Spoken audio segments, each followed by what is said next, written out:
welcome to Politics Done Right.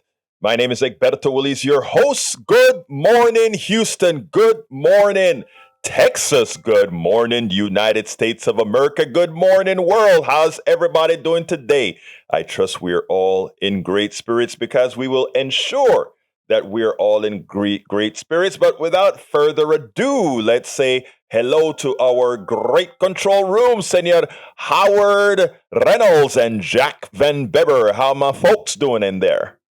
Well, good morning, Egberto. I think we're doing just fine. And I did want to send a shout out to Harry this morning, who sent me a list of smooth jazz songs to play him. And I happened to find the first one, which was Autumn Day from Peter White. So I hope he enjoyed that. And Jack, what you got for us today? You say you were writing some poetry. I can't wait to hear this. Well, I was just thinking about the stalling Gulf Stream, the Atlantic Meridional System, whatever. Anyway, this is for Mother Nature out there. I asked a tree what it's like to grow. The trunk bent into a bow, and the branches reached down to caress me. The leaves cupped and kissed my face, and I felt peace. To take sunshine and water and turn it into a cool shadow that blesses the ground. To have roots that anchor me to the world and reach over and touch another tree. To pull water from the earth up to the last leaf on the highest branch, and to give breath to the world. I took a deep breath, cupped and caressed the leaves kissing my face, stood and opened my arms to the world and prayed, let me grow deep roots and cast cool shadows of peace on Mother Earth. Wow. You wrote that? Yeah, Poet's Corner here. Wow. Yes, he did. Wow. That is excellent, man. I love that. I even love the back tone. Thank you, Dr. Van Beber. Or we should probably refer to you going forward as Poet Emeritus. Wow. Jack Running Fox is my spirit warrior. Okay, Jack Running Fox. That's the way to go. Anyway, folks, we are going to have a great show for you today. Title of the show, Nurses Are Fighting Corporations. Maybe we'll get to that, but we're going to start with Organizing to Win CEO visits. Organizing to Win is the name of the organization, and Lindsey Graham once again ridicules themselves. Nurses are fighting back against the corporations. Mira Weinstein visits with Politics Done Right to discuss organizing to empower the masses. I said to empower the masses. The masses are already empowered. They just need to realize that they're empowered. And Lindsey Graham ridicules himself. So look, I had a rant that I needed to give as well on, and it tied in voting, it tied in perseverance, it tied in. But I don't know. I'm going to see how the day goes first. Maybe I'll hold this off for another day because this is a fairly long interview with Mira. Actually, her name isn't Myra. Her name is Mira. With Mira that I met at Daily in Chicago at the Netroots Nation, but in the process, she got ill, so our interview couldn't take place in Chicago. So yesterday, we actually connected for an important interview. What she does is something that needs to be done, something that all of us love to do, those of us who are activists and those of us who, I should say, need to be activists as well.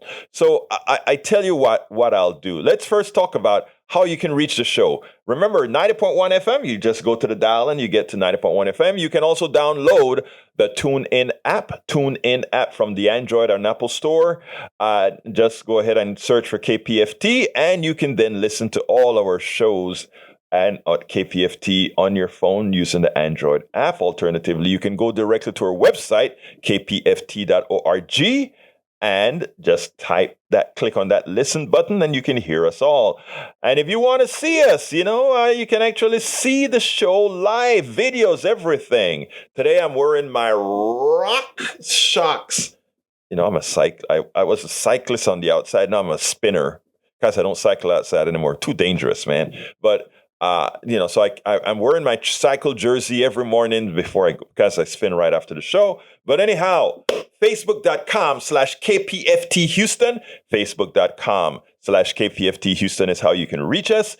You can watch us on YouTube live. How can you do that? Go to politicsdoneright.tv, politicsdoneright.tv. And of course, you can check out our podcast at politicsdoneright.com/podcast. Anyway, folks, let's get busy and start the program. But I forget, you want to tell me, Egberto, I don't like what you're saying, or if you want to say, I like what you're saying, or if you like to say, I want you to cover this subject, or I hate that you covered this subject, or you didn't cover this subject the way I would have wanted you to cover this subject, drop me a line. I do not take criticism negatively at all, especially if it is constructive to make things better. You can just drop a line to KPFT at politicsdoneright.com, KPFT at politicsdoneright.com. And of course, we want you to call in 713-526-5738. I know I just threw a whole bunch of stuff on you, but you pick out what you need out of there. 713-526-5738, extension number 2 to get to us. I'm going to go ahead and get started with Mira Weinstein, and then we'll move on from there. Welcome, Mira. Welcome to one more edition of Politics Done Right. I'm Egberto Willis, your host, sitting here with Barbara Smith-Warner, who is the Executive Director of National Vote at Home Institute. When I saw that name, I kind of got the butterflies. And you know why? Because anything that we can do to increase the vote is what we've got to do if we're going to really have an... Well, as usual, every so often, you go ahead and as you're programming the system, one of the files get mixed up, etc., which is something that just happened. But you know what? Because we are a dynamic system here, we can get that fixed right away, as we just did. Welcome to one more edition of Politics Done Right. My name is Egberto Willis. Today we are honored to have Mira Weinstein with us. She is the founder and organizer-in-chief of Organizing to Win.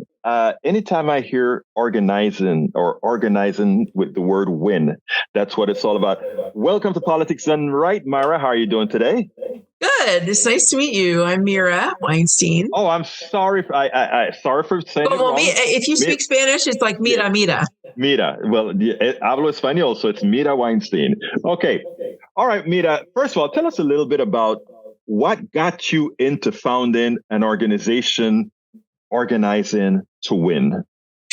Well, my whole background is in organizing and political campaigns. And so there was a period where I was looking for my next opportunity, figuring out what I was going to do next. And I was interviewing, I was researching, I was networking, I was meeting with people, and nothing really fit. It just nothing really seemed to be right. And I had a particularly weird meeting at the end of 2019. It wasn't bad. It was just kind of, weird. And I walked out of that meeting thinking, first of all, I don't want to do that. Second of all, why am I killing myself? What I really want to do is help bring people together to build power. And whether I do that with one organization or whether I do that with lots of organizations, it doesn't matter. That's what I want to do. And so that's how Organizing to Win was born, because I had this view that I wanted to bring people together to build power. Now, Mira, you worked during the Dukakis campaign, you worked on that years ago. Did that influence, and all that went wrong in that campaign, did that have an influence on you stating maybe we needed to do things a little bit different to reach the people we needed to reach? Because as you know, Dukakis' loss wasn't really because of what he represented, but because of what others sort of imparted on him to represent. Well, I was 18 at the time. Okay, it was the. I get what she is young, audience. Well, not that young, but okay, thanks. Well, the first time I knocked on a door was 1988 during that campaign, right? And at the time, I thought a lot of things. I was the only person in America who thought Michael Dukakis could win. I did. Okay, well then two of us thought he could win. Yeah. But I also thought that if we could just elect all the right people, we could solve all our problems. Mm-hmm. So I don't know if you've noticed, but none of those things happened. True. And so I did a lot of different things. I worked with feminist activists at the National Organization for Women on these huge national mobilizations. And my theory of change, so to speak, started to evolve. I worked with union members on building stronger unions. And I worked with gun violence prevention activists. And I worked with teachers and former teachers who were fighting for educational justice in their communities.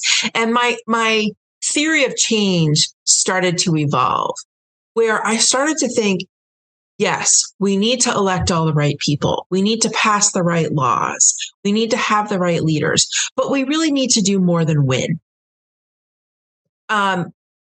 We need to build power. I was talking with one of my sort of formational organizing bosses. She was the first supervisor I ever had in actual organizing instead of political campaigns.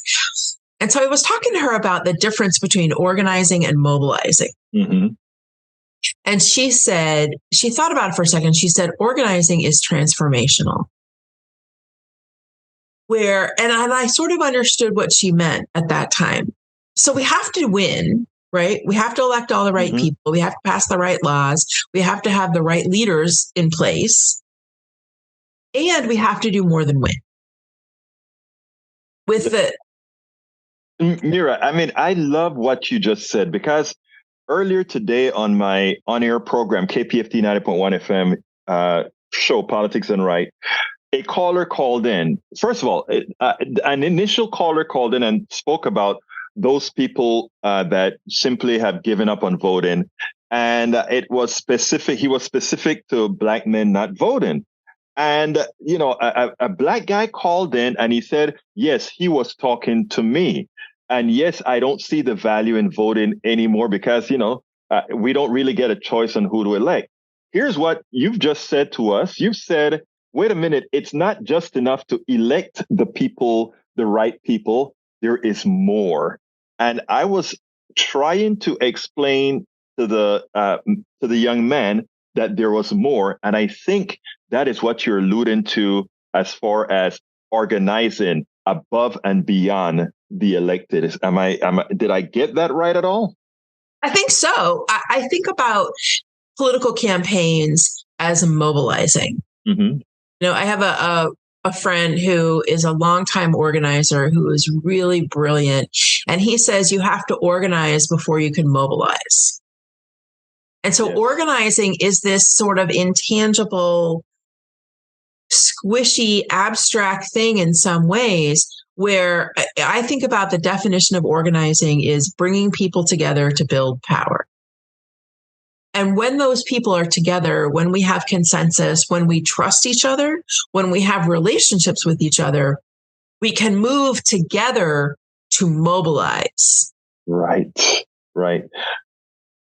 It's interesting, Mira, because, and this is for the wrong cause, but it's exactly what you're talking about. If you look at the consistency of, let's say, the Trump voter, the ones that he can do no wrong for, there is a strong trust among that group, as well as trust even to a person that isn't trustworthy.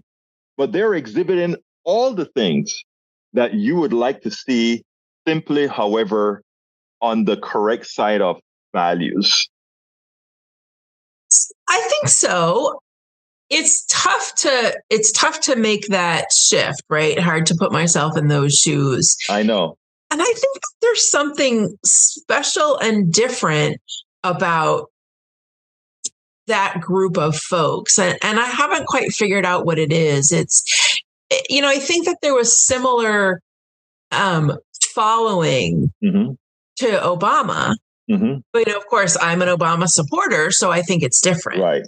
So it's hard to be, I'm not sure there is any such thing as objectivity. So it's hard to sort of put myself in the shoes of someone who thinks about following Donald Trump the way that many of us follow Obama, right? It's hard to make that equivalency. Well, I think you answered that already, though. I mean, if you take a look at narrative, right? The narrative that these guys, and, I get Trumpists that call into my program, and, I am very respectful in the way I deal with them. But one of the things that they have, all of them, they have a narrative. And it's a narrative that plays to their culture, a narrative that plays to their beliefs, a narrative that, and, when Obama came into power, or when Obama started his, what was the phrase again? We are who we've been looking for, and that those sort of things. It is something that we could hold on to, and it felt real, right? To those people, it feels real. And you're organizing. When you talk about organizing to win, it's generating that narrative, in my opinion, at least, to those, even including those who have a false narrative. How can you bring that to them? I think about this in a couple of ways. It's the easiest way to talk about it is in terms of elections, even though elections are really more a mobilization than an organizing. But I think that there are elements of organizing that we can bring into traditional politics. And I started to think about this. This is sort of a long-winded answer to your question, but it's how I think about it. I started to think about this after the 2018 midterms. I helped turn at least one of the Orange County, California districts blue in 2018. And then Orange County. Wow. Yeah. Well, we could talk a long time about that. I also, in 2018, I worked with a gun violence prevention organization on a member engagement campaign.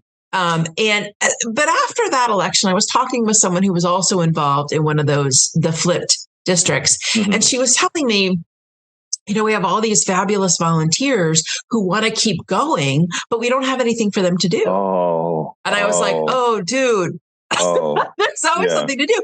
But it got me to thinking, because I thought, in 2018, there were folks who voted for Democratic U.S. House candidates because they didn't like to see children in cages. They're not going to be with us on gun violence.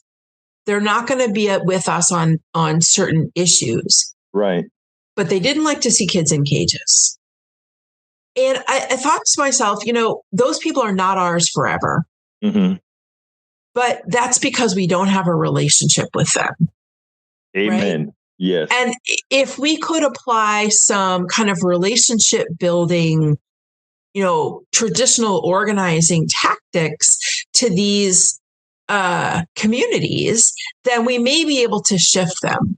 So I was thinking about that and kind of spinning up the organizing campaign in my mind and talking with another friend of mine who's been really instrumental in the shift that Orange County has made.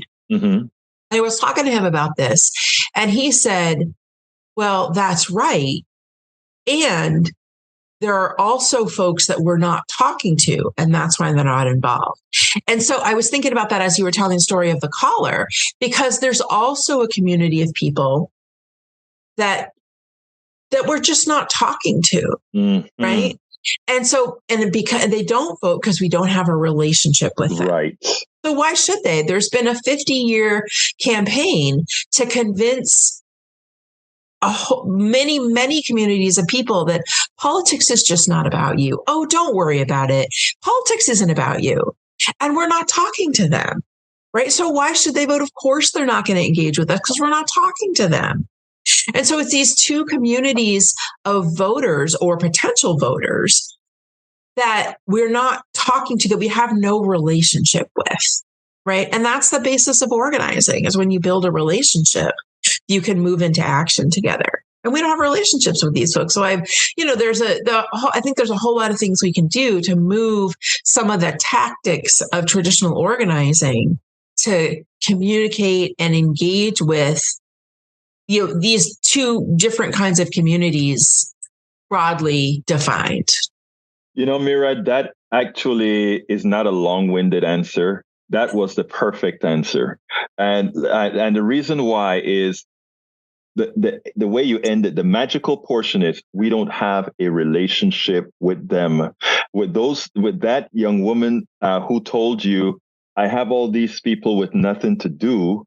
They have a lot to do, building relationships. And there's an interesting thing, because I'm in Kingwood, a very red district, probably much redder than what Orange County used to be.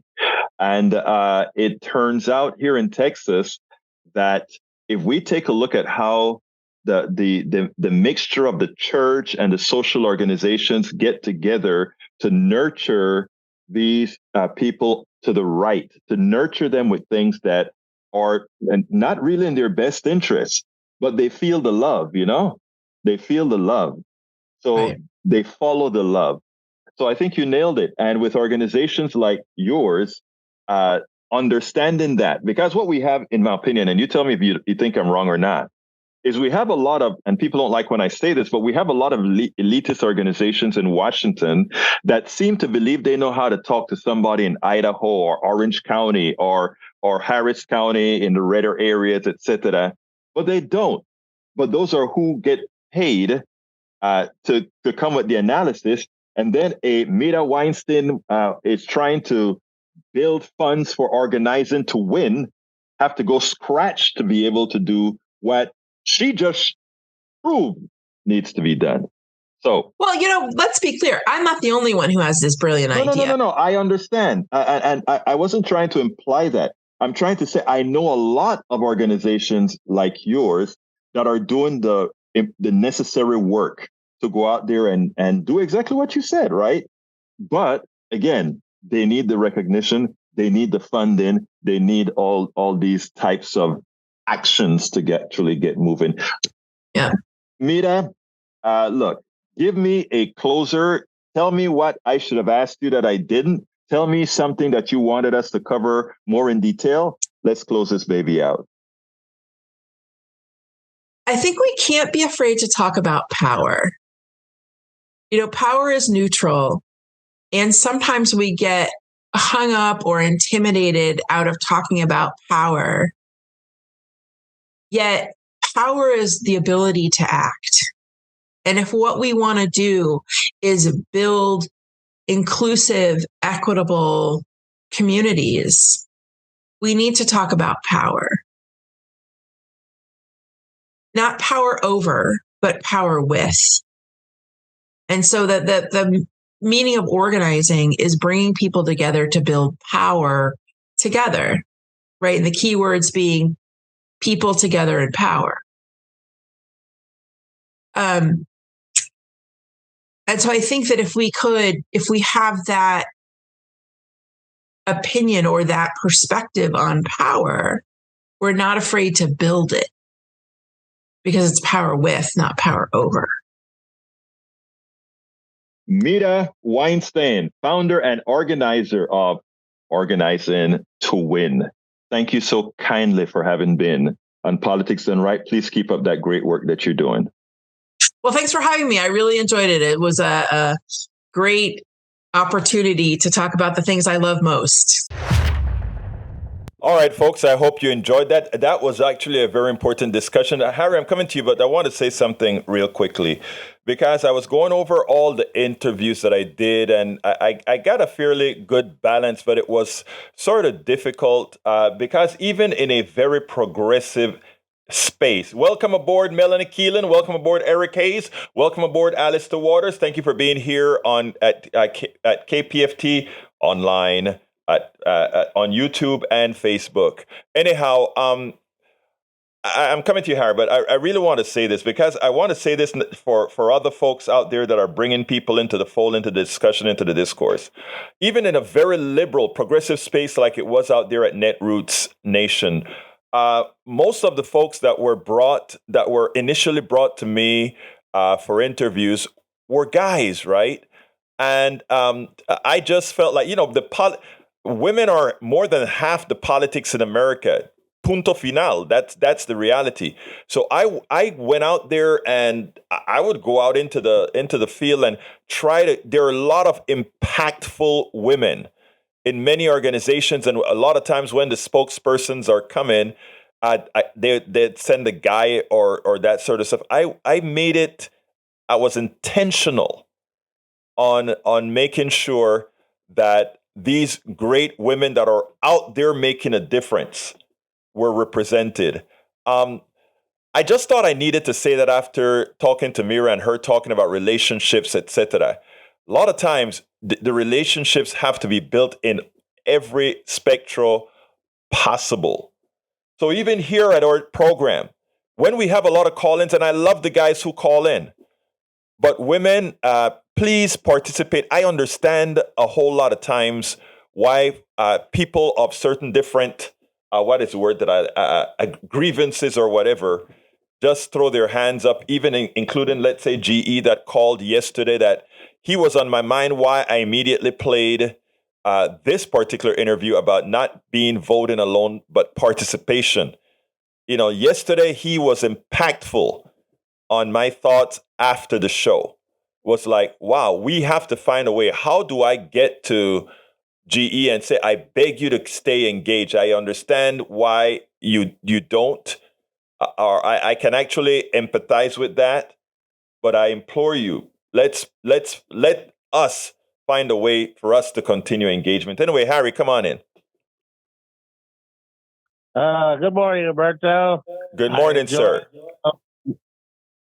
Her name is Mira. What's her full name? Mira what?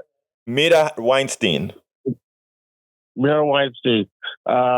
She's got the right idea. We have to bring people together. And I voted for Michael Dukakis too back in '88, hoping he'd win. I felt he'd be better for the country. But I also listened to GE after you finished talking with me yesterday. And GE, as Berto just said there a moment ago, we implore you. It's black men's vote do count. You need to get out there and vote along with everyone else. Wait, let me, Harry. I want to interrupt in one particular way because, GE happens to be black, right? But the sentiment that GE is talking about is the same sentiment I hear in too many millennials and Gen Zs who have given up on electoral politics, irrespective of race. So I want to. Yes, we centralize that GE is a black man that represent a particular demographic, but this is something that is more endemic in a lot of people right now, and it's a cancer that we have to figure out how to get to. And I think when Mira talks about relationships, Mira nails it, right? We have to build better relationships and reasoning. Go ahead, Harry. Right. We've got to reach people. Democrats must get their message out. Like Tom Hartman always says on his program, repeating what Bernie Sanders said when he was on his show, that democracy is not a spectator sport. It never was intended to be. It requires everyone.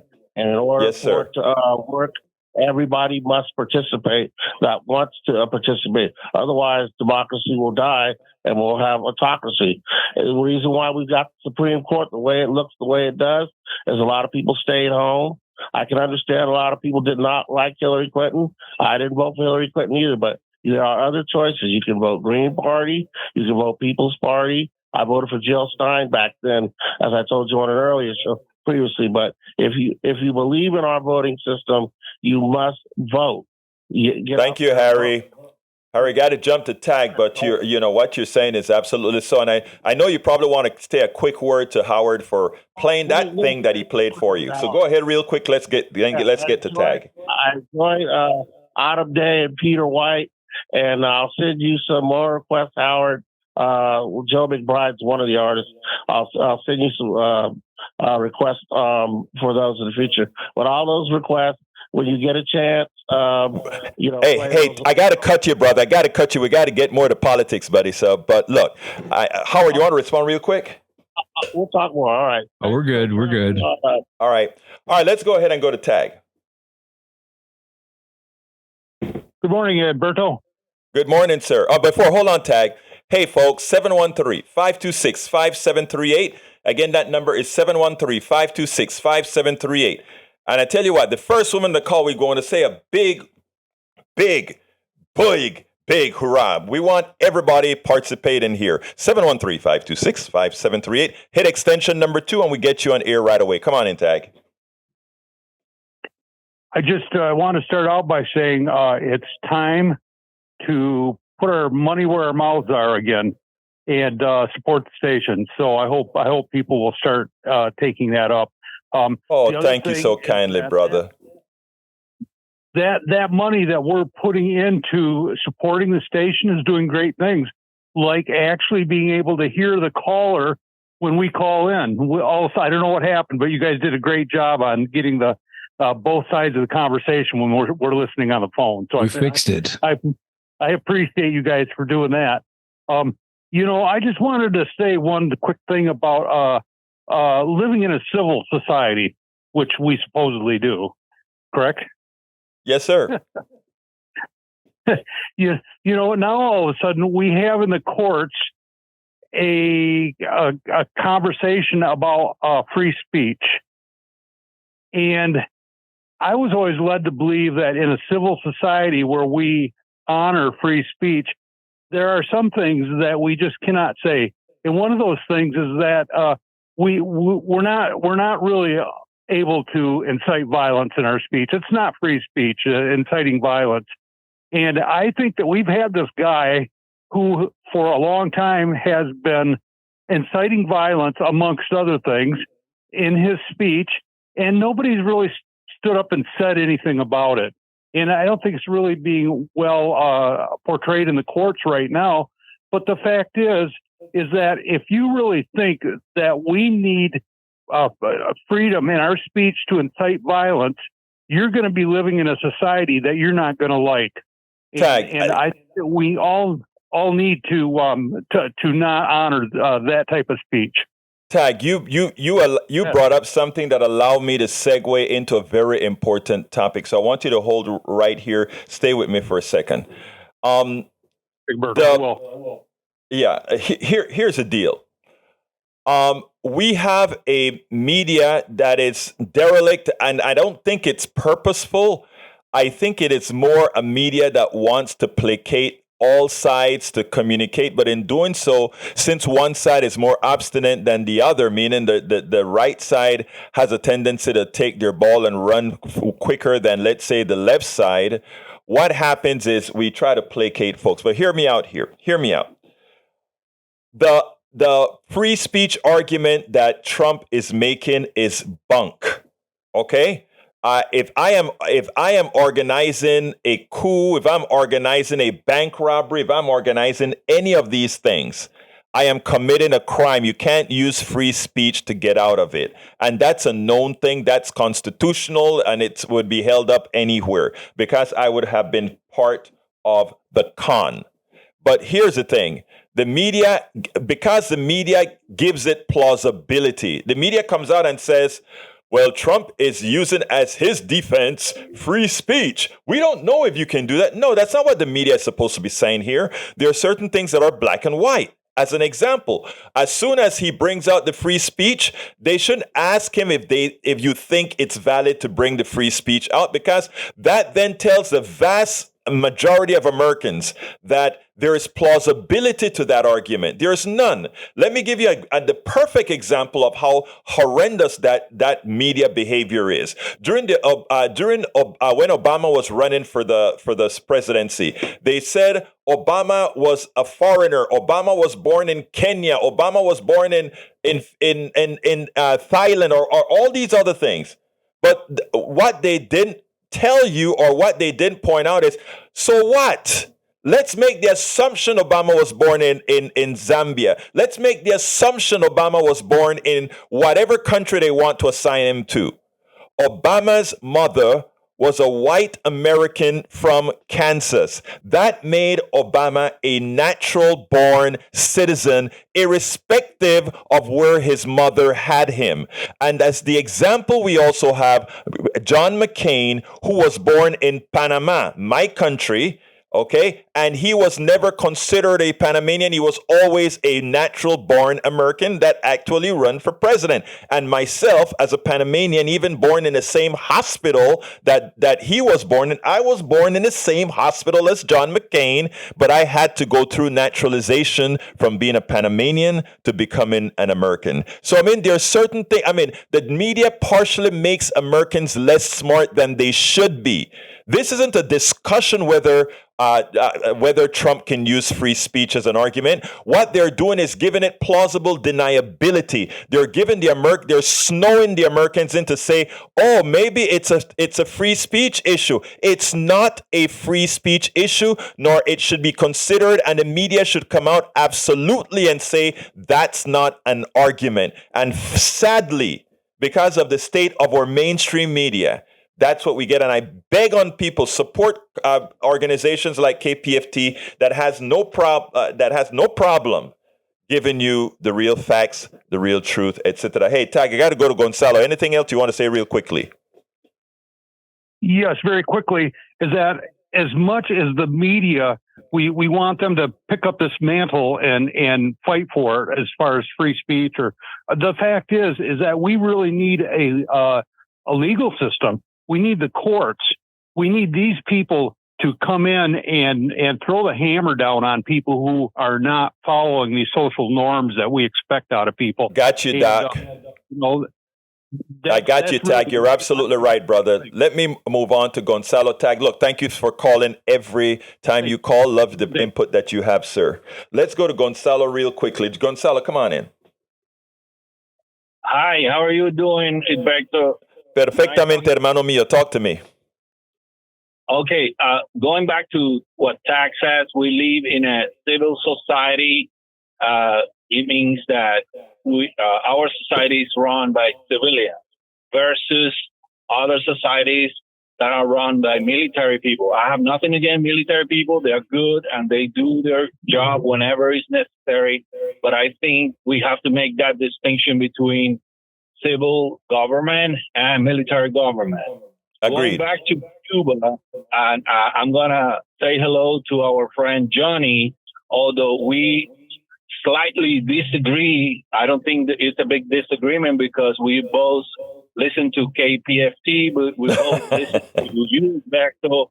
We are progressive. We are not hardcore Republicans. If he misunderstood my words when I said do nothing jobs, and he thought I was another Cuban with the same mindset. No, I'm not. And I'm glad that he brings up his point of view about imperialism and all that stuff, which I don't completely agree with, but I get it.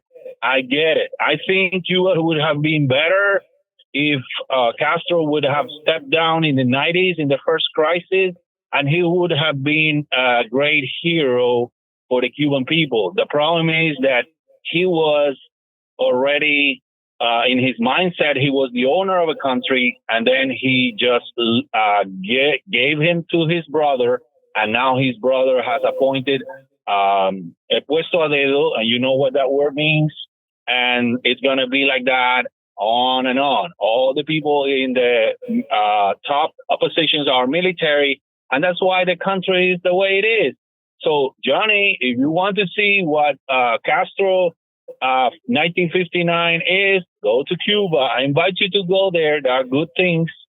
I was graduated from a university and I have a degree from Cuba, proud to say. But I would say also that things could have been different. You know, I'm sorry. I think America could give more to us that we can offer to America. And I think the alliances with Russia and China, they are too far and they are too extremist. And that's my point of view. Thank you, Alberto. Wait, don't go, Gonzalo. Don't go, because what you've said is a lot and very important. First of all, as a Cuban, you have all right to be the person who talks about Cuba from your point of view. Now, from an international, I can speak about Cuba from two perspectives, or from three perspectives: from being an Afro-Latino, from being an internationalist, and also from being Caribbean. And you, as well as I, know that the Cuba of Batista was the Cuba of Southern America, was the Cuba of where the people who looked like me were sweeping the floors, dancing, or doing nothing right. When Castro came into power, people who looked like me, I'm going to let you talk, Gonzalo. I promise. People who looked like me after Castro came. Yeah, let me finish, and I promise you come back in, sir. After Castro, people who looked like me became engineers, lawyers, doctors, and everything else. The other thing about Castro is Castro's intentions in the beginning, and I think you would agree with me, Gonzalo, were benevolent because of who Batista was. And we also, I think, can agree that Castro's original country that he wanted to align with was not Russia and China, but was America. But because America was this capitalist, imperialist country that only was allowing things its way, it shoved Castro into the arms of a communist state, as opposed to saying, we're going to, yes, okay, Castro had the voice of the people, and we are at that time, and we are going to find some middle ground to work with Castro. And we starved. We simply starved the Cubans. We didn't treat Russia or Vietnam or any other country like we treated Cuba. Don't you agree with everything that I've said thus far, without compromising your values? Okay, I was born in 1972. I got the information from books that were biased. I understand now because I have access to other sources. What my father told me, he was born in 1933, son of immigrants from Spain, poor people that came after the wars, and they worked their ass off to build what they got, a house and a son with education. He got public and free education. And when Castro came into power, he was working for Nexo, and he had a decent salary, a decent life. He didn't mingle with politics. That was not his goal. It was never his goal. He was a humble and a decent man. And we saw all the transformation you said from Castro, from being a guy with novel ideas. I don't doubt about that. But the problem is, how long did he stay in power? If we let Biden to be in power, of course, he's not going to be that much because he's already old. But if you let Biden in power when he was 47 years ago, 48 years ago, what would Biden have become? We don't know. That's a good guess. No, I cannot disagree with you there. I mean, Castro changed. Eric is also pointing out Venezuela, right? The Nicaraguan guy, the Sandinistas. Oh, yeah. The idea. Somoza was very bad. Now, what is he doing? It's worse than Somoza. Yes. So now, what a lot of... I'm sorry. We got a little crosstalk. I'm sorry. My only point. Yeah.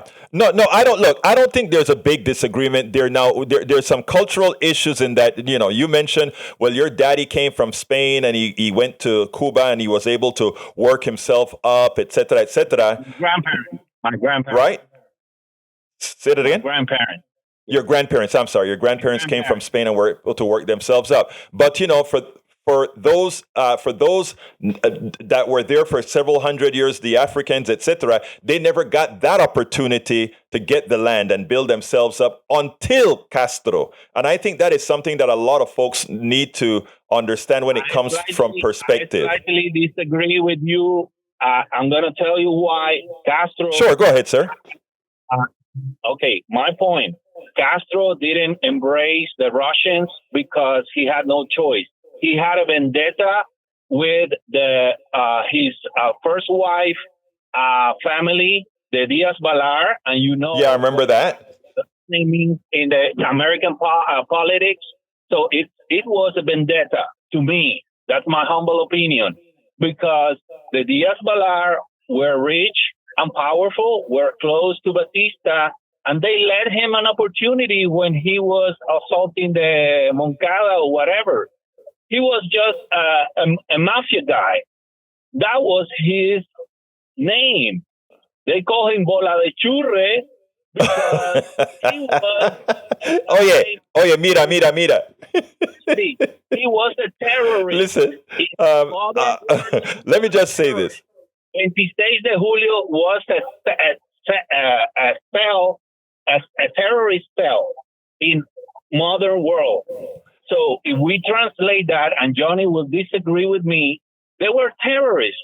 They put explosives in movies. I tell you, Gonzalo, look, you are bringing up some great stuff for a great topic. I don't want to change over completely what we're dealing with today, but let me tell you, we are going to have a program on this, and the good thing about this is we can be conversational on these issues. I think, like you said, 90% of what we're talking about we agree with, even with Cuba. But I have some strong beliefs on not only Cuba but Venezuela because of my history, because of the history that I know of the los indios, los antillanos, y los africanos in that area. Okay, so we'll talk another time, Gonzalo. But I really enjoy the conversation, and we'll continue this another time. Okay. And by the way, send my regards to Johnny. He is still our friend, and we have a fellowship here. Okay. Thank you, brother. Yeah. Oye, hermano mío de Cuba, te hablo más tarde. All right, let's go to Brian. Come on in, Brian. Yeah, can you hear me? Of course I can hear you, Brian. You're distinctive, sir. Yeah, of course. Yeah, I really agree with your last caller about communist Cuba. Mm-hmm. He's not the perfect person that now the children are making him out to be. He was a killer. Okay, let me first say this, Brian. Was it Che Guevara? How many people did he personally have killed? Known to be 104. Mm-hmm. He killed homosexuals, and now he's a hero in the children's eyes. Okay, let me. Okay, you think you understand communism, but until you actually marry a woman that has been a communist, you never truly understand the communist way of thinking. Okay, Brian, I want to tell you something that even Brother Trump said, right? If you think, and first of all, I am not a communist at all. All right, I am a free enterpriser. I think I've already told you that. Now that said, no, I mean you can frame it however you choose to frame it. I know who I am, and most of our audience know who I am. But here's the thing, my brother, and notice you're still my brother. I don't have the time to get into the Castro thing because I'm not a Castro worshiper. I'm not a Hugo Chavez worshiper. I always say there's a reason why those people are there, and it has a lot to do with who we are as Americans. But I'm going to ask you to hold on to that thought, Brian, because we're coming to the end, and I have more people to talk to, and I want to add, and I thank you for calling in and saying you agree with the previous caller. Call in tomorrow because we're going to take this a step further. I like where you were taking this, and it gives me a chance to expand further. So I'm going to let you go now, and I'm going to go to Mikhail. Go ahead, real quick. Go ahead, Brian, real quick. No, it's probably going to be Johnny as the next caller, right? No, it's not Johnny. Oh, okay. I'll call you back tomorrow. Bye. Thank you, brother, and great listening to you. All right, Mikhail, come on in. Michael? You're on, Michael. Michael, are you there? You're there. Come on in. Okay, let's go to Johnny. Well, it turns out, Brian, it's Johnny because Michael disappeared. Come on in, Johnny. Or Brian, take some blood pressure medication, Brian, like I do. I knew some people who lived in Cuba when they were children. Her father was an engineer. She's probably deceased by now. I met her in the nursing home. She was one of my charges. And in her room, she had, those little porcelain dolls that look like black people, they're holding a riding crop for a horse and they got a hat on. Yes. I don't know what to call those dolls, but she, after talking to her for hours and hours and hours, I realized she was a racist, just like some people in my family. By the way, some people in my family in their restroom had similar kinds of collectibles, if you want to call it. And when I saw that in my family's restroom, it made me sick to my stomach.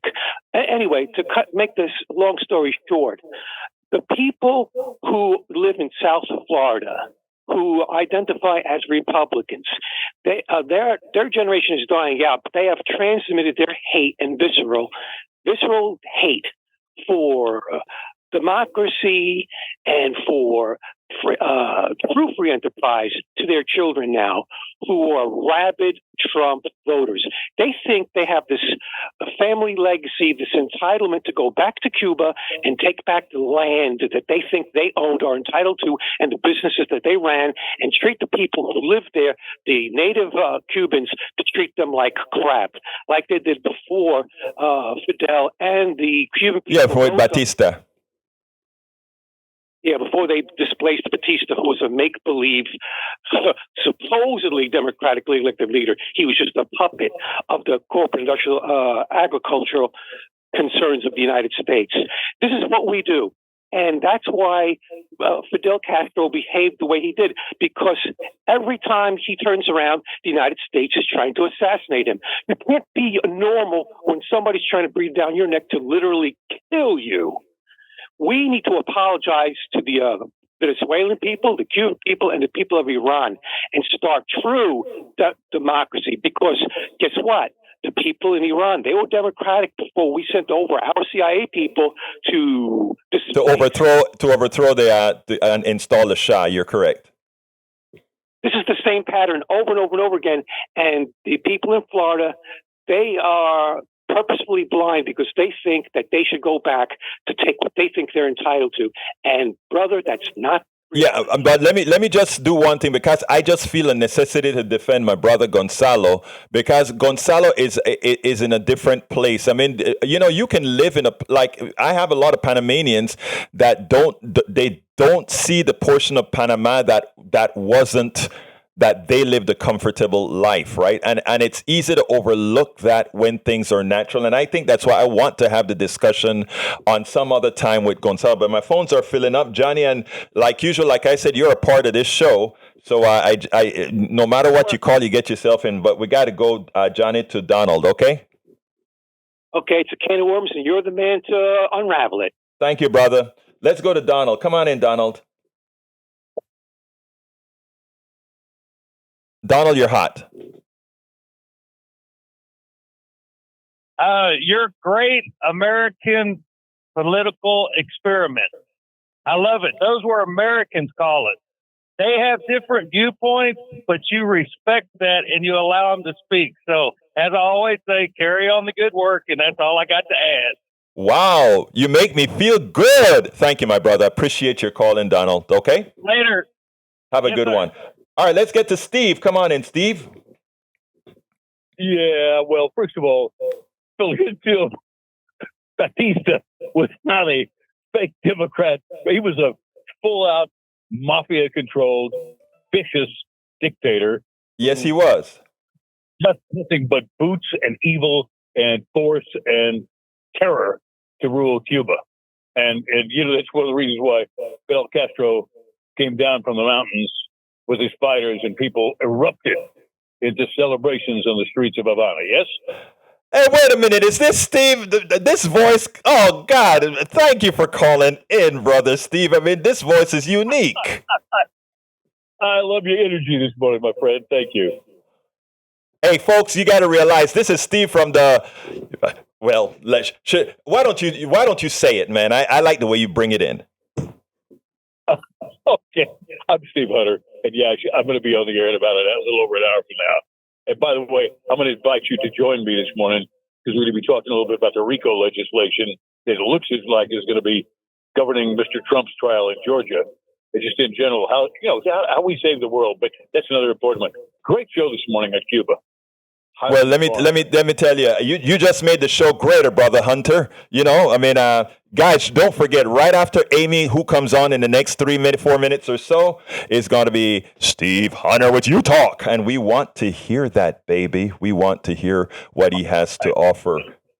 I just wanted to, first of all, I really did want to say what I said, and I didn't expect you, I guess it's kind of difficult, given my voice, not to figure out who it is, but the point is this, you're dealing with a topic that ultimately comes down to one thing, a vicious, a truly mafia-led regime that was simply a toy of the mafia in the United States, and as a matter of fact, worldwide. Organized crime. It was. I can't imagine a regime more corrupt for those ages. Well, no. I mean, at that point, there were a lot of corrupt regimes in the world, but Batista was way up there. And how many miles off the U.S. shore? 90 miles. Whatever. Yep. This was. I mean, but in those days, you could shield yourself from looking at what was going on in Central America. I mean, the quote banana republics and so on. But that was. People went to Cuba to celebrate themselves as clearly on the backs of the people. Exactly.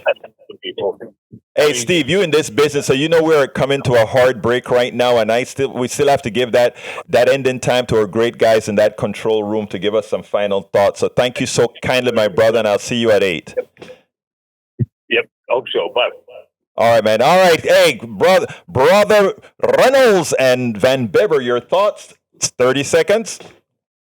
Well, another great show, Egberto. It always takes these twists and turns, and we never thought we'd get a history lesson on Cuba. So here we go with that. Yeah, I enjoyed what Mira Weinstein said. Power with, not power over. That was a marvelous statement. Yes, it was. Anyway, folks, as usual, I want to thank all of you for your ears and for your eyeballs, those of you who watched it online. Remember, this is what we do, 713-526-5738, extension number 1, if you want to say, we want to support a station that is going to open our eyes, a station that's going to say, let's go ahead and look things in the proper way. Let's have a station that invites everyone. Let's have a station that makes a difference. Thank you, Dr. Van Bibber and Reynolds. This is Egberto Willies, and you guys know how I end this show. I am what? Out. We spend a lot of time deconstructing the news, trying to parse it into a form that everybody can understand. We try to find those little nitpicks where it flies above the fray, etc. If you really like these videos that we do, I want to ask a big favor. Please go ahead, number 1, subscribe to our channel, and number 2, please join if you can. Thank you so kindly for watching. Keep watching. Please remember to share. We must populate the entire internet with our progressive message, a message that we know is what most Americans say that they want. So help us, please join.